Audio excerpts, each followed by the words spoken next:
حوالہ صحیح بخاری حدیث نمبر 3276۔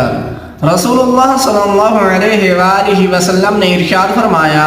کہ تم میں سے کسی شخص کے پاس شیطان آتا ہے اور سب سے پہلے تمہارے دل میں وسوسہ ڈالتا ہے کہ فلاں چیز کس نے پیدا کی اور فلاں چیز کو کس نے پیدا کیا، اور آخر میں بات یہاں تک پہنچا دیتا ہے کہ خود تمہارے رب کو کس نے پیدا کیا۔ فرمایا جب کسی شخص کے دل میں اس طرح کا شیطان وسوسہ ڈال دے تو اس کو چاہیے کہ اللہ سے پناہ مانگے اور شیطانی وسوسے کو چھوڑ دے۔